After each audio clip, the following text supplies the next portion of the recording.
সদৌ অসম হাজং ছাত্ৰ সন্থাৰ তৰফৰ পৰা আমাৰ যি প্ৰয়াত আমাৰ অসম হাজং জাতীয় পৰিষদৰ বৰ্তমান সভাপতি শ্ৰী ৰঘুনাথ হাজং অকস্মাতে যোৱা নিশা প্ৰায় ৮টা-৯টামান বজাত আমি গম পাইছিলোঁ তেখেতৰ প্ৰেছাৰ ষ্ট্ৰোক হৈছিল। খুব ততাতৈয়াকৈ মেডিকেললৈ যোৱা হ'ল যদিও চিলাপথাৰত অসুবিধা হ'ল, কিবা কৰিব নোৱাৰিলে, তো ডিব্ৰুগড় লৈ যোৱা হ'ল। কিন্তু আমি মানুহজনক আৰু ঘূৰাই নাপালোঁ, তাতে তেখেতৰ ইহলীলা সম্পূৰ্ণ হ'ল আৰু আমি আজি ৰাতিপুৱা তেখেতক নিজৰ বাসগৃহলৈ আনিলোঁ।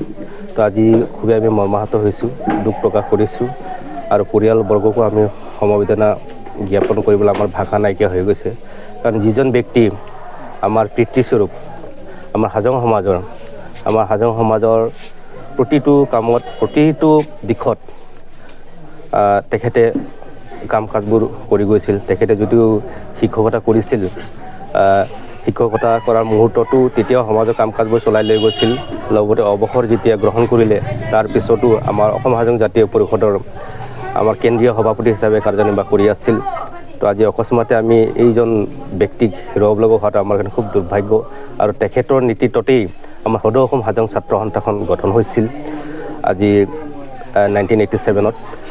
গতিকে তেখেতক আজি আমি খুব দুখ প্ৰকাশ কৰিছোঁ, আমি খুব দুখে অনুভৱ কৰিছোঁ যে সঁচাকৈ আমাৰ মাজৰ পৰা যে আমাৰ পিতৃ এজন হেৰাই গ'ল। কিন্তু উপায়টো নাই, আমি আমাৰ নিয়তিৰ যিটো নিয়ম সেইটো পালন কৰিবই লাগিব। সেইটো কাৰণে তেখেতৰ যি পবিত্ৰ আত্মা, সেই আত্মাটো যাতে চিৰশান্তি লাভ কৰে, স্বৰ্গত যাতে স্থান পায়, সেইখিনি আমি আমাৰ ফালৰ পৰা সদৌ অসম হাজং ছাত্ৰ সন্থাৰ ফালৰ পৰা আমি বহুত প্ৰাৰ্থনা কৰিছোঁ। কথা যে সদৌ অসম হাজং জাতীয় পৰিষদৰ আমাৰ কেন্দ্ৰীয় সমিতিৰ সভাপতি শ্ৰীযুত ৰঘুনাথ হাজং তেখেতৰ আজি ৰাতিপুৱা দেহাৱসান হোৱা বুলি আমি গম পাইছোঁ।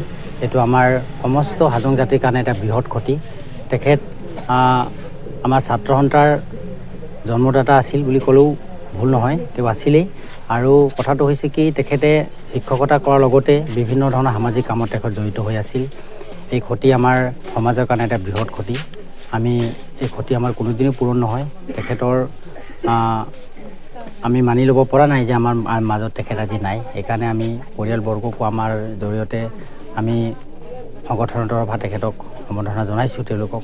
আৰু লগতে পৰিয়াল তৰফে আজি জনাইছে যে আজি তেখেতৰ অনেক গুণমুগ্ধ আমাৰ গোটেই অসম জুৰি আছে। সেইকাৰণে আজি তেওঁৰ মৃতদেহটো আমাৰ ইয়াতে ৰখা হ'ব। কাইলৈ যাতে তেওঁলোকৰ পৰিয়ালৰ মানুহ আৰু যিবিলাক গুণমুগ্ধ আছে তেওঁলোকে যাতে তেওঁলোকৰ শেষ দৰ্শন কৰিব পাৰে, তাৰ কাৰণে আজি বাসগৃহতে ৰখাৰ ব্যৱস্থা কৰিছে। যিকোনো খবৰৰ বাবে যোগাযোগ কৰক 7099017330 লগতে 7099017110 নম্বৰত।